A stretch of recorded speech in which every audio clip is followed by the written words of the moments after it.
For more on where the race stands and just who the voters are that the campaigns may still be able to persuade, I'm joined by national political correspondent Steve Kornacki.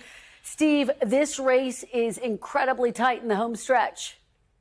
Yeah, absolutely, Kristen. One thing we have noticed in the last couple of days, this is not all of the polls that are out there now, but we have seen a number, 4 in the last 4 days, that have shown very small, but in the context of this close race, potentially meaningful movement in Trump's direction. I don't want to overstate it, but at the same time, it's hard to ignore these 4. The CNBC poll came out the other day, has Trump ahead by 2. The Wall Street Journal poll, Trump ahead by 3. These are national numbers. Siena and the New York Times, a tied race. CNN, a tied race. The significance here is broader movement. Again, we're seeing in Trump's direction. To put this in some context, here is our current national polling average. Let me call that up on the screen for you right here. Harris continues to lead nationally. I want to stress that, but we've been tracking this every week on the air here. A couple weeks ago, this number was at 3 for Kamala Harris. Her lead in the poll average now down to 1.2 because of some of the numbers that I just showed you. Of course, the swing states, the battleground states are going to be what decide this election.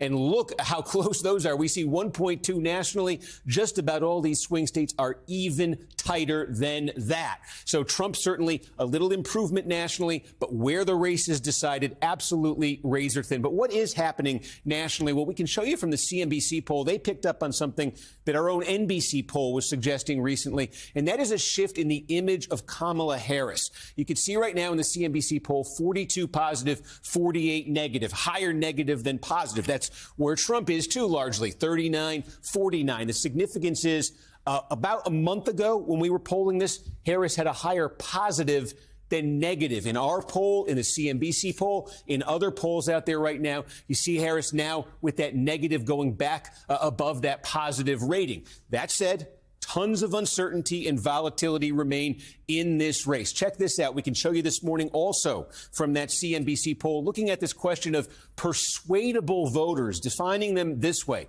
How about this? 12% in the CNBC poll who currently say they support Harris or Trump say that they could change their mind still in this race. Another 6% say they're undecided or currently going to vote for a third-party candidate. That's a persuadable category of 18%. That's getting close to 1 in 5 voters here. And the uncertainty is particularly acute for Donald Trump. We tell you maybe he's made some gains here, but his support continues to run deepest with voters who it is unclear if they're actually going to turn out and vote. Look at it this way. From our NBC polling, a merge of all of our data, those who voted in the 2020 presidential election and the 2022 midterms, Harris with a 6-point lead, the most reliable block of voters. Those who only voted in the 2020 presidential, that's where Trump opens up a lead. And then those who didn't vote in either, that's where Trump has his biggest advantage over Harris. Are they actually going to vote this time around? Huge question mark. Another way to look at it, we ask folks, scale of 1 to 10,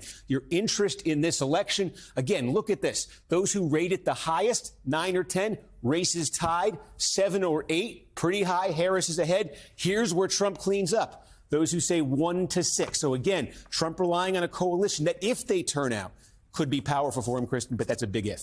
Powerful indeed, and those persuadable voters in focus in these final days of the race. Steve Kornacki, great stuff as always.